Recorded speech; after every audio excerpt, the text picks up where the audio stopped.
Mesdames et messieurs, bonsoir. Merci d'avoir choisi RTI 1 à la une de ce 20h.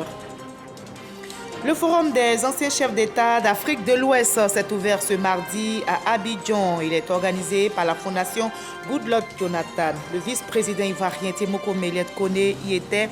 Les participants plongent sur les futures élections et leurs enjeux au Nigeria, au Libéria et en Sierra Leone.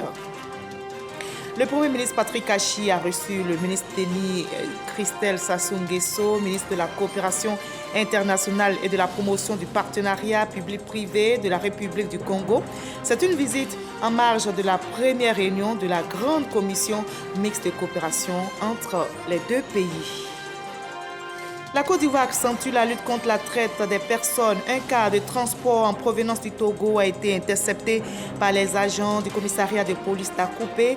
Il y avait à bord 36 passagers, dont 9 mineurs susceptibles de faire objet d'exploitation à des fins pécuniaires. La police appelle à la vigilance. Enfin, en Guinée équatoriale, Teodoro Obiang est en tête de la présidentielle. Selon des résultats provisoires rendus publics hier, le chef de l'État sortant en course pour un 6e septennat récolte 44,2% des suffrages exprimés dans près de la moitié des bureaux de vote du pays. Soyez les bienvenus sur RTI 1. Ce mardi, s'est ouvert à Abidjan le Forum des anciens chefs d'État d'Afrique de l'Ouest. Ce forum est organisé par la Fondation Goodluck Jonathan, du nom de l'ancien président nigérien. Le vice-président ivoirien Temoko Meliette Kone y a pris part. Les participants planchent sur les futures élections et leurs enjeux au Nigeria, au Libéria et en Sierra Leone. Notez que l'implication de ces scrutins pour la sous-région est également au menu, nous rapportent Angela Diallo et Jean-Marc Gagui. Maintenir la paix lors des prochaines élections au Nigeria, au Libéria et en Sierra Leone. L'un des objectifs de la réunion stratégique trimestrielle du Forum des anciens d'Afrique de l'Ouest à Abidjan. Temoko Meliette Kone, le vice-président ivoirien, s'est rendu aux côtés de l'ancien président nigérian Goodluck Jonathan et certains de ses anciens homologues pour témoigner la solidarité de l'État ivoirien pour cette cause. Plusieurs messages de paix et de bonne gouvernance ont meublé cette rencontre. Comme on dit souvent, ce qu'un ancien peut voir assis, un jeune peut être au sommet et ne pas le voir. Excellence, l'expérience et les connaissances de nos éminentes personnalités ici nous permettent de dire que nous sommes plus qu'équipés pour réaliser les objectifs de ce mécanisme spécialisé qui est si noble. Également, le futur dépendra non seulement de nos discussions, mais également de l'efficacité des recommandations, des observations et des conseils qui seront mis en œuvre. Depuis sa création, le Forum a joué un rôle dans la médiation d'élections pacifiques en Gambie et est intervenu dans la résolution de la crise politique au Sénégal. En tant que forum, nous pensons fermement à la diplomatie préventive. Et pour ce faire, l'un de nos objectifs, c'est de nous assurer que le jeu démocratique de notre région soit mis en œuvre en travaillant en collaboration avec diverses parties prenantes de façon collective et responsable. La démocratie ne pourra alors être durable que si la bonne gouvernance, la paix et la sécurité est offerte aux citoyens de nos pays. Le Forum des anciens d'Afrique de l'Ouest, qui s'est tenu à Abuja, à Dakar, puis aujourd'hui à Abidjan, sert de plateforme aux principaux anciens chefs d'État et leaders d'opinion d'Afrique de l'Ouest. Ambition, assurer la médiation dans la résolution des conflits et promouvoir la démocratie. Le Premier ministre Patrick Achi a reçu le ministre de la Coopération internationale et de la promotion du partenariat public-privé de la République du Congo. C'est une visite en marge de la première réunion de la Grande Commission mixte de coopération entre les deux pays. Alexis Ouredraogo. En fin de journée, lundi à la primature, le ministre Denis Christel Sassou Nguesso, ministre de la Coopération internationale et de la promotion du partenariat public-privé du Congo, est reçu en audience par le chef du gouvernement. Les deux pays ouvrent cette semaine la première réunion de la Grande Commission mixte de coopération. Nous sommes venus présenter nos civilités à son Excellence, Monsieur le Premier ministre, chef du gouvernement, puisqu'il se tient actuellement à Abidjan la première réunion de la Grande Commission mixte de coopération entre la République de Côte d'Ivoire et la République du Congo. Et ça a été un moment pour nous pour présenter à son Excellence, Monsieur le Premier ministre, l'étendue des travaux qui auront lieu pendant ces 3 prochains jours et la liste des accords de coopération que nous allons signer. La promotion du partenariat public-privé, mode de financement privilégié par les deux pays, était aussi au menu des échanges. Nous avons profité de cet échange pour faire un partage d'expérience puisque, en ma qualité de ministre de la Coopération, j'ai également la promotion du partenariat public-privé qui est un mode de financement que le Congo privilégie désormais. Et nous savons que la Côte d'Ivoire est un pays qui utilise ce mécanisme depuis un certain nombre d'années maintenant et il était important, vu que le Comité national de pilotage du partenariat public-privé est placé sous l'autorité de son Excellence, Monsieur le Premier ministre, que nous ayons un échange pour faire un tour d'horizon et c'est ce qui a été fait. Le ministre est aussi porteur d'un message, celui du président Sassou Nguesso à son homologue ivoirien. La Côte d'Ivoire lance Trace Academy, une formation gratuite en ligne qui permettra aux jeunes d'être mieux outillés et réussir leur insertion professionnelle. Ce projet novateur et promoteur a été lancé par le ministère de la Promotion de la Jeunesse via l'agence Emploi Jeune et qui est soutenu par le ministère de l'Éducation nationale, nous rapporte Michel Mambo. Trace Academia, une application mobile gratuite qui donne l'opportunité aux jeunes de s'offrir une formation et au finish, un emploi. L'idée, c'est d'apporter à ces jeunes des solutions pour leur permettre de plus facilement soit créer un emploi ou trouver un emploi. Donc on répond à un vrai besoin puisque c'est la majorité de la jeunesse africaine qui se retrouve dans cette situation. Chaque année, ce sont entre 300 et 400 000 jeunes qui sortent du système scolaire, bien souvent sans qualification aucune, selon le ministre de la Promotion de la Jeunesse, de l'Insertion professionnelle et du Service civique, Touré Mamadou. Le besoin est réel, la jeunesse est donc appelée à s'approprier le dit projet. Ce programme va offrir une véritable opportunité de formation complémentaire à de nombreux jeunes dans notre pays. Près de 100 000 jeunes sont ciblés d'ici 2025 et déjà à date, nous avons 16 000 jeunes qui sont déjà en formation dans le cadre de ce programme. C'est une formation complémentaire qui vise à améliorer leur employabilité sur le marché du travail et avec les certificats qu'ils auront, ils pourront donc facilement trouver des opportunités d'insertion sur le marché du travail. Je suis très content de découvrir cet instrument-là pour la simple raison que dans le nouveau projet de loi sur l'enseignement supérieur, la recherche et l'innovation, il est prévu qu'à la sortie du premier cycle de l'enseignement supérieur, tous les apprenants doivent avoir ce qu'on appelle un socle commun de compétences. Et dans ce socle commun de compétences, il y a un volet qui traite de l'entrepreneuriat. Bon, en attendant qu'on ait suffisamment d'enseignants et suffisamment de locaux pour faire ce type de cours, je pense que nous, on est preneurs. Et la ministre de l'Éducation nationale et de l'alphabétisation, représentant le Premier ministre Patrick Achi à cette cérémonie de lancement, d'encourager cette initiative qui apporte une solution à l'épineuse question de l'insertion des jeunes en Côte d'Ivoire. Trace Academia est une belle initiative susceptible d'apporter une réponse opérationnelle aux attentes des jeunes dans leur quête d'emploi. Je voudrais donc exprimer toute la satisfaction de Monsieur le Premier ministre et exhorter les jeunes à saisir les opportunités qui leur sont offertes par le ministère de la Promotion de la Jeunesse, de l'Insertion professionnelle et du Service civique en partenariat avec Trace Academia. Trace Academia, en Côte d'Ivoire, s'inscrit dans la droite ligne d'une convention signée le 5 juillet dernier entre le groupe à l'origine du projet et le ministère de la Promotion de la Jeunesse, de l'Insertion professionnelle et du Service civique. 104 étudiants en fin de cycle à l'Université Polytechnique de Mans ont reçu leur diplôme de fin de cycle. Ces diplômés sont des étudiants en master et en cycle ingénieur de toutes les filières de cette université. Le ministre de l'Enseignement supérieur et de la Recherche scientifique, Adama Diawara, parrain de la promotion, a invité les étudiants à continuer à cultiver l'excellence dans leur nouvelle aventure. Davis Oyo, Jean Magagi.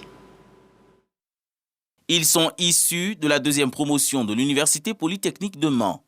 Ces étudiants au nombre de 104 en master et en cycle ingénieur reçoivent leur diplôme de fin de cycle des mains de leurs pairs. Il faut dire que l'année n'a pas été facile, mais nous avons cru en nos forces. Nous avons bossé dur, nuit et jour, et voici le résultat. Nous sommes ingénieur diplômé.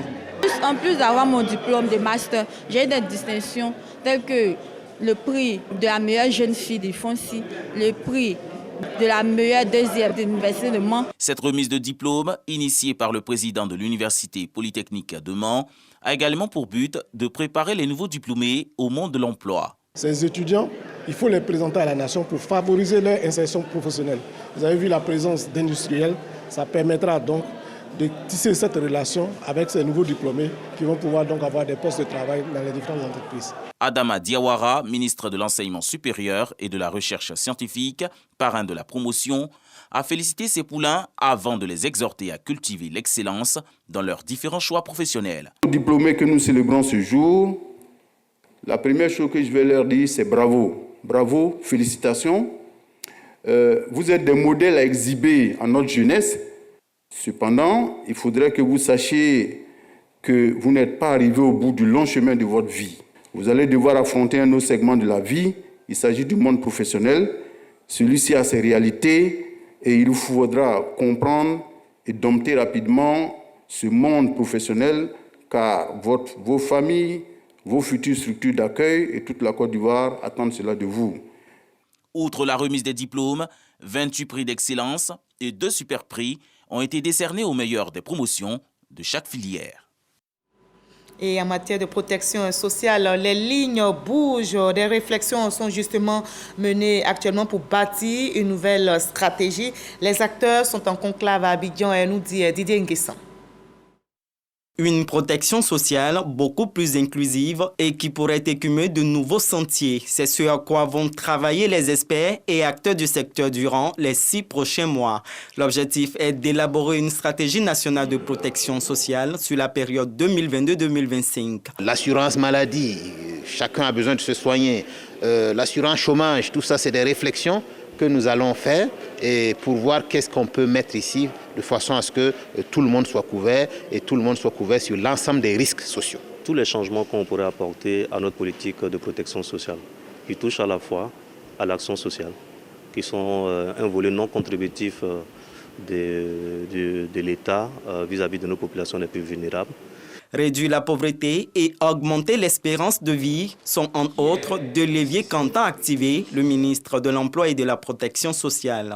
Il s'agit pour nous tous d'agir pour doubler à nouveau le revenu par habitant en 10 ans, divisé par 2, la pauvreté en la remenant à moins de 20% pour changer le destin de millions de familles ivoiriennes. Élever l'espérance de vie de 10 ans et la porter à 67 ans pour vivre mieux et plus longtemps en Côte d'Ivoire. La nouvelle stratégie de protection sociale servira entre autres à orienter au mieux le programme d'appui au système national de filets sociaux. Et en Côte d'Ivoire, on dit non à la traite des personnes. Un cas de transport en commun en provenance du Togo a été intercepté par les agents du commissariat de police d'Akoubé. C'est au sud-est ivoirien. Le cas avait à son bord 36 passagers, dont 9 mineurs susceptibles de faire l'objet d'exploitation à des fins pécuniaires. La sous-direction de la police criminelle chargée de la lutte contre le trafic d'enfants et la délinquance juvénile appelle chacun de nous à la vigilance, nous dit Khalil Diomandé et Didier Nguessan. La Côte d'Ivoire est résolument engagée dans la lutte contre la traite des personnes. Un cas de transport en commun en provenance du Togo, interpellé par les agents du commissariat de police d'Akoupé au sud-est ivoirien le mardi 15 novembre dernier. Il avait à son bord 36 passagers, dont 9 mineurs, susceptibles de faire l'objet de traite à des fins pécuniaires. Face à la presse, le sous-directeur de la police criminelle, chargé de la lutte contre le trafic d'enfants et la délinquance juvénile, donne des précisions. Non seulement il y avait des mineurs, mais beaucoup n'avaient pas de documents administratifs dans le cas. Donc c'est lors des procédures que nous sommes rendus compte que le cas qui avait l'habitude de faire la liaison à Diaké-Abidjan s'est subitement retrouvé au Togo, soi-disant pour un déménagement. Donc c'est au retour que le chauffeur a fait un tour à la gare d'Apaon et pour prendre des passagers. Et lui, le chauffeur et son acolyte 4 mineurs lui ont été confiés pour les amener à ce qu'ils retrouvent leurs parents ici pour les travaux champêtres. Ces mineurs étaient dépourvus de toutes pièces. À ces mineurs s'ajoutent 4 autres enfants pris entre les mains d'un passeur. Ces derniers, selon les agents de la police criminelle, venaient être livrés en Côte d'Ivoire pour exercer dans des plantations d'EVA. Des actions judiciaires sont donc engagées. Sur les instructions de M. le procureur, 4 individus ont été interpellés et déférés le vendredi pour répondre de leurs actes, c'est-à-dire le vendredi 18 novembre 2022. Quant aux mineurs, ils ont été remis aux différentes communautés pour leur retour au pays, c'est-à-dire retourner au Togo. La sous-direction de la police criminelle, chargée de la lutte contre le trafic d'enfants et la délinquance juvénile, appelle les pays voisins à plus de vigilance sur la problématique du travail des enfants. Elle entend poursuivre les investigations afin de démanteler tous les réseaux de trafic humain. Des initiatives soutenues par la première dame Dominique Ouattara, présidente du Comité national de surveillance des actions de lutte contre la traite, l'exploitation et le travail des enfants.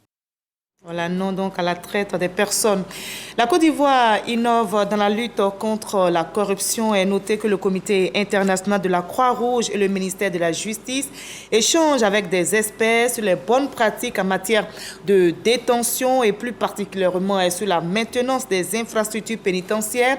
L'objectif commun consiste à faire en sorte que les systèmes pénitentiaires soient des lieux de vie respectueux des droits et de la dignité des détenus. Suleiman Donisongui, l'enseigne Bakayoko. À Abidjan, plusieurs délégations du CIC et de la sous-région africaine, des régisseurs des maisons d'arrêt et de correction, ainsi que des organisations de la société civile, réfléchissent sur le fonctionnement du système pénitentiaire. Il s'agit pour les acteurs de débattre des meilleures façons de contribuer à l'amélioration des conditions de vie des détenus. Les grands soucis qu'on rencontre pour ces infrastructures, c'est la surpopulation, c'est le manque d'eau, l'assainissement, l'hygiène individuelle et l'hygiène collective. Le CIC, en collaboration avec les services pénitentiaires en Côte d'Ivoire, propose de consolider avec les pays invités une plateforme d'échange sur les bonnes pratiques, la mise en réseau des problèmes et les solutions d'entretien des infrastructures. De la qualité des infrastructures dépendent les conditions de vie des détenus, les conditions de travail du personnel pénitentiaire et la sécurité des uns et des autres. La corrélation entre ces facteurs et le traitement des détenus n'est par ailleurs plus à démontrer.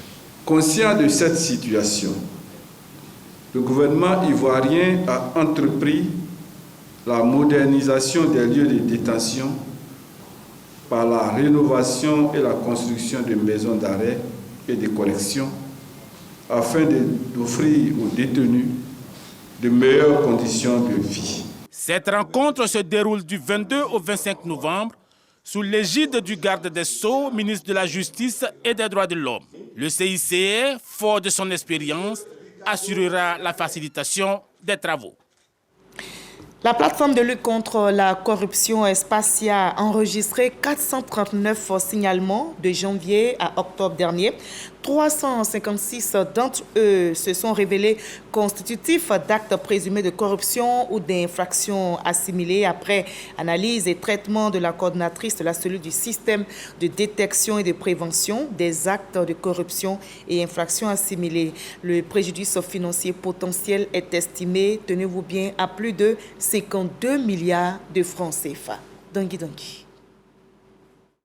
À moins d'un an de mise en œuvre, le système de détection et de prévention des actes de corruption et infractions assimilées Espacia montre des signes d'efficacité. Son bilan d'étape révélé récemment par les services du ministère de la lutte contre la corruption l'atteste. De janvier à octobre 2022, Espacia a enregistré 439 signalements. 356 d'entre eux se sont révélés constitutifs d'actes présumés de corruption ou d'infractions assimilées, pour un préjudice financier potentiel estimé à plus de 52 milliards de francs CFA.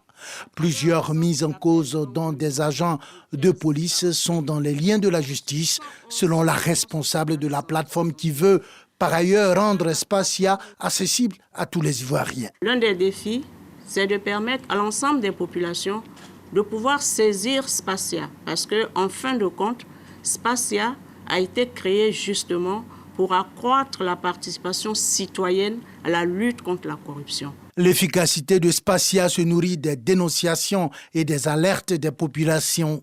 La responsable de cette plateforme appelle les Ivoiriens à s'approprier cet outil de lutte contre la corruption, d'autant plus qu'il bénéficie de la protection de la loi. Nous avons un dispositif de protection des lanceurs d'alerte, mais nous voulons aller plus loin pour élargir la portée de ce dispositif-là.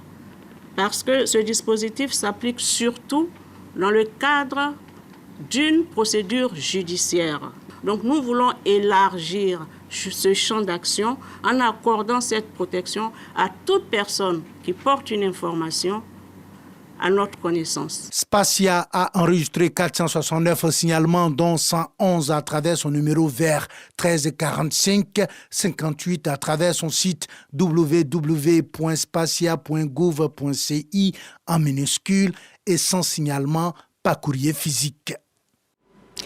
Les acteurs de la filière mangue étaient en conclave à Korogo, dans la région du Poro.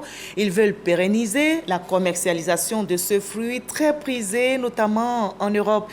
Les acteurs misent donc sur la formation afin d'améliorer la qualité de la production. Notez qu'en Côte d'Ivoire, la production annuelle est estimée entre 140 000 et 150 000 tonnes. Le pays est le premier exportateur en Afrique de l'Ouest et le troisième fournisseur du marché européen. Illustration dans ce reportage d'Ami Sissoko. Les acteurs de la filière mangue de Burkina Faso, Cameroun, Côte d'Ivoire, Ghana, Sénégal et Togo, réunis à Korogo autour du thème « Commercialisation de la mangue fraîche de Côte d'Ivoire, défis, enjeux, stratégies et opportunités ». L'édition 3 de la conférence internationale de la mangue vise à pérenniser la commercialisation de la mangue fraîche et transformée de la Côte d'Ivoire à travers le renforcement de capacités des acteurs de la filière pour une meilleure qualité du fruit. Notre conseil d'administration a décidé de mettre en place, dès 2023, sur fonds propres, un encadrement de producteurs à travers la création d'un service technique chargé du conseil agricole. Dans un souci de renforcement de nos capacités et des activités que nous menons, nous souhaiterions avoir un accompagnement de l'État. Était aussi à l'ordre du jour la problématique des mouches de fruits, ces bio-agresseurs sous-régionaux, les pertes post-récolte et la concurrence que mènent le Brésil et le Pérou sur le marché. La mouche n'a pas de frontières. Quand la Côte d'Ivoire arrive à faire le traitement, il faut que le Burkina, le Mali aussi puissent faire le traitement. Donc il faut une conjugaison d'ensemble, un sursaut dans la sous-région pour combattre la mouche. Pour faire donc face à tous ces défis, l'Intermangue, qui enregistre plus de 400 000 producteurs, bénéficie du soutien technique et financier du ministère du Commerce extérieur de l'Allemagne. Ce pays s'intéresse à la variété Kent de Côte d'Ivoire, la meilleure de toute la sous-région selon les spécialistes. L'Allemagne a choisi d'appuyer Intermangue tout simplement parce qu'ils ont trouvé un partenaire fiable. Et l'idée, c'est non seulement de créer des emplois, mais c'est aussi de les appuyer afin qu'ils puissent trouver des fournisseurs sur le marché allemand. La mangue rapporte plus de 9 milliards de francs CFA à la filière en Côte d'Ivoire. La production par an est estimée à environ 150 000 tonnes. Le pays est le premier exportateur en Afrique de l'Ouest et le troisième fournisseur du marché européen. Voilà, c'était le reportage d'Ami Sissoko sur les acteurs de la filière mangue en conclave à Korogo et qui veulent pérenniser la commercialisation de la mangue fruit très prisée, notamment en Europe. On évoque aussi l'autonomisation des femmes en Côte d'Ivoire. Dans ce 20 heures, un protocole d'entente vient d'être signé pour plus d'actions et permettre aux femmes d'être plus autonomes et s'assumer. À travers la signature de ce protocole d'entente, le district autonome du Bassa-Sandra et le service d'assistance canadienne aux organismes, SACO, décident de se prêter main forte pour mettre en œuvre un programme d'assistance technique en faveur des populations, en particulier des femmes. L'objectif est d'apporter des réponses efficaces à la problématique de leur pleine autonomisation. Je pense qu'à travers ce ce protocole d'entente, nous allons déployer l'expertise canadienne, notamment pour appuyer les femmes, les jeunes, et puis dans le domaine du développement économique et l'autonomisation économique des femmes. Je suis vraiment très heureux d'être ici et d'avoir pu signer cette entente avec les autorités compétentes. Cette signature elle est primordiale pour nous. Elle nous permettra dans un premier temps d'aider et de mettre en place rapidement des fonds pour soutenir les femmes qui sont dans des situations assez inquiétantes dans certains départements de nos districts. Le district autonome du Bas-Sassandra est une collectivité territoriale de type particulier créée en juin 2021. Il compte 2 687 176 habitants et est le deuxième pôle économique de la Côte d'Ivoire avec son port autonome de San Pedro, premier exportateur mondial de cacao.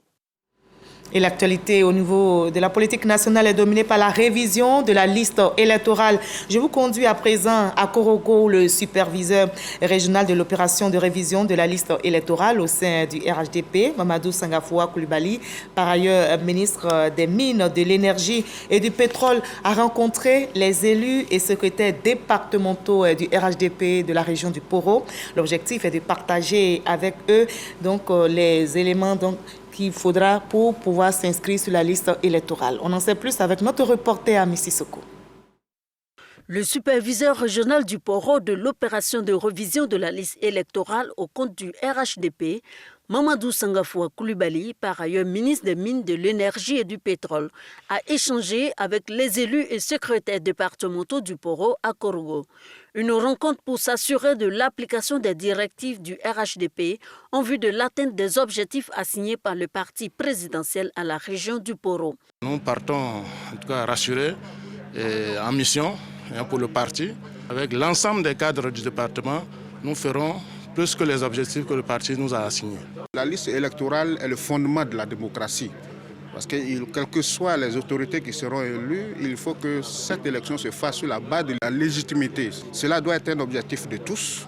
En ce qui nous concerne, cadre du RHDP dans la région, nous avons décidé de travailler à ce que notre région puisse majoritairement se retrouver sur cette liste. C'est donc pour le succès de l'opération que le superviseur régional du Poro de l'opération de révision de la liste électorale au compte du RHDP s'engage à mettre les moyens à la disposition de la base.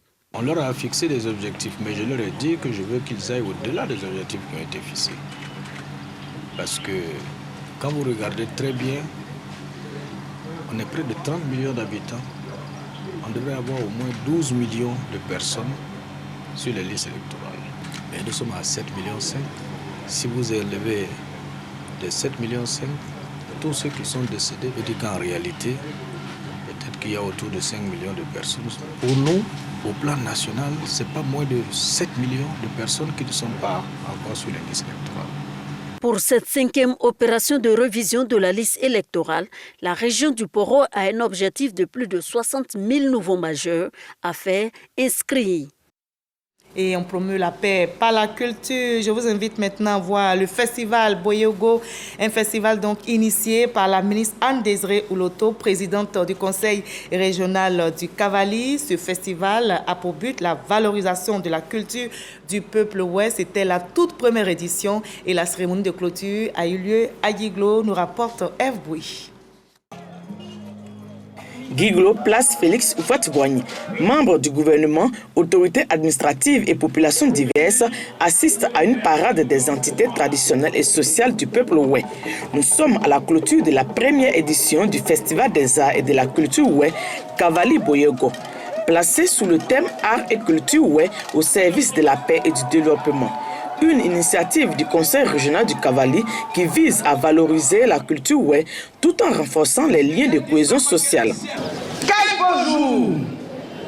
Oui, Boyogo, c'est le festival du bonheur et le Cavali renaît de ses cendres. Le Cavali rayonne aujourd'hui et dans le Cavali, il fait tout simplement bon vivre. 10 jours auront permis aux festivaliers d'ici et d'ailleurs de découvrir les pratiques, les modes de vie, les identités culturelles, religieuses et traditionnelles du peuple oué à travers des communications, des expositions, des chants et danses, des arts culinaires et arts vestimentaires, entre autres. Le ministre du Tourisme et des Loisirs, président de la cérémonie, et le ministre de l'Intérieur et de la Sécurité, représentant le Premier ministre, saluent et encouragent ce type d'initiative. Il est important pour une région de valoriser et de trouver les moyens pour pérenniser sa culture et ses arts. Les arts et la culture sont l'âme d'un peuple. C'est à travers eux que sont conservées et transmises nos valeurs les plus fondamentales et les plus sacrées. Cette conception est aussi celle de son Excellence M. Alassane Ouattara. C'est pourquoi en 2012, il a créé les conditions pour la restauration du sacré, aussi bien dans le Kavali que dans le Guémo. Pour mieux pérenniser cette culture, la présidente des régions envisage la construction de la Maison des Arts et de la Culture. Le ministre du Tourisme et des Loisirs promet un accompagnement de son département à travers le Fonds de développement touristique.